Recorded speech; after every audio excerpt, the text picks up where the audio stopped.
గొడ్డల party వాళ్ళకు మళ్ళీ చెప్తాను, గొడ్డల పార్టీని ఎందుకంటానంటే వెంటనే గుర్తుపడతారు అందరూ.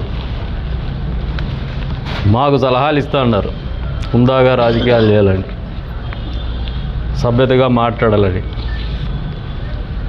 కాలి గోటికి కూడా తరం కామని చెప్పేసి, స్థాయి లేదని చెప్పేసి గతంలో కూడా మీకు సమాధానం ఇచ్చిన.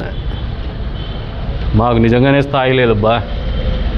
మా నాయన ముఖ్యమంత్రి కాదు, మా తాత సర్పంచ్ కాదు, కష్టపడి పైకి వచ్చినాం. నన్ను మాట్లాడేవాళ్ళు మీరు స్థాయి గురించి మాట్లాడేటప్పుడు మీరు కింద చూసుకుంటే మంచిది. ఈ నియోజకవర్గంలో ఒక చరిత్రకారుడిని నేను. ఏ ఒక్క నాయకుడికి కూడా ఈ హిస్టరీ లేదు. 2 అసెంబ్లీలో సభ్యుడిగా ఉన్నటువంటి ఏకైక నాయకుడు నేనే. ఎవరు రాలేరు కూడా దాంట్లో. అటు ఈరోజున తెలంగాణ ఉండేటువంటి హైదరాబాద్లో అసెంబ్లీలో సభ్యుడిగా కావచ్చు, ఉమ్మడి రాష్ట్రంలో రాష్ట్ర విభజన జరిగిన తర్వాత కావచ్చు, ఎన్నిక కాబడినటువంటి ఏకైక ఎమ్మెల్యే నేను మాత్రమే నియోజకవర్గం. డీలిమిటేషన్ టు డీలిమిటేషన్ ఒకే పార్టీలో ఒకే గొడుగు కింద పార్టీ కార్యకర్తలతో ప్రజలతో మమేకమై చూస్తానే పార్టీ గుర్తుకొచ్చే విధంగా రాజకీయాల్లో నిలబడినోడిని కూడా ఈ నియోజకవర్గంలో నేను ఒక్కనే. ఈ జిల్లాలో కూడా నియోజకవర్గం టు నియోజకవర్గం అభ్యర్థులు మారినారు. అన్ని నియోజకవర్గాలు నేను మారలా. ఒకటే పార్టీ ఒకే అభ్యర్థి నియోజకవర్గంలో. ఇక చెప్పుకుంటూ పోతే చాలా రికార్డులు ఉన్నాయి. నన్ను ప్రశ్నించే వాళ్ళు మీ గురించి ఒకసారి ఆలోచన చేసుకోండి. నా స్థాయి ఏందో నేను చెప్పిన. నేను చిన్నోడిని అబ్బా. ఈగ వాళ్ళనేమో మా జగన్మోహన్ రెడ్డి మీద అంటారు. ఈడీ వాలిపోయిందయ్యా మీ జగన్మోహన్ రెడ్డి మీద. దాన్ని ఏం చేస్తారు మీరు? దాన్ని తోలుకోండి ఫస్ట్. మీ జగన్మోహన్ రెడ్డి గొప్పవాడబ్బా. 43,000 కోట్ల రూపాయలు అధికారికంగా ధృవీకరించబడి దాన్ని అటాచ్ చేసి మరీ కేసులకు మోపినాయి నా మీద. అన్ని వేల కోట్లు నా దగ్గర డబ్బులు లేవు, అసలు డబ్బులే లేవు నా దగ్గర. కాబట్టి మీరు గొప్పవారే, మీ జగన్మోహన్ రెడ్డి గారు గొప్పగారే. ఈగ వాళ్ళు లేకుండా చూసుకునే ముందు ఈడి వాలేసింది, దాన్ని ఏం చేస్తారో చెప్పండి. మళ్ళీ అడుగుతాను. మా ఇంట్లో మా చెల్లి అక్క ఇద్దరు బాగుండారు. నాకే అప్పుడప్పుడు డబ్బులు కూడా ఇస్తారు వాళ్ళు. ఎప్పుడన్నా అవసరమైతే పలుకుతారు వాళ్ళు. మరి మీ జగన్మోహన్ రెడ్డి తల్లి చెల్లి కథ ఏందో చెప్పండి స్వామి.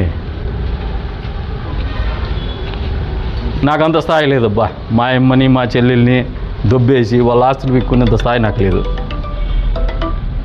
మా చిన్నాయన గారు ఉన్నారు. వాళ్ళ పిల్లలకు కూడా ఇప్పటికి నేను చదువు చెప్పిస్తా. మీ జగన్మోహన్ రెడ్డి చిన్నాయన కూతుర్ని రోడ్డు ఎంబడితో తిరుగుతా చెప్తాను నీ గత స్వామి కదిరిగొడ్డల గురించి. నిజాయితీ పరుడైతే మీరు నన్ను సిద్ధారెడ్డి గారు నువ్వు స్వచ్ఛమైనోనిగా నిరూపితమైన తర్వాత ఎన్నికల్లో పోటీ చేసి ఒప్పుకుంటా అన్నాడు. మాట కట్టుబడి నేను పోటీ చేసేటువంటి అవకాశం ఉన్న ఒక పిటిషన్ వేసుకొని చేయలా. నేను కడుక్కున్న తర్వాతే మళ్ళీ ఎన్నికల్లో పోటీ చేసిన.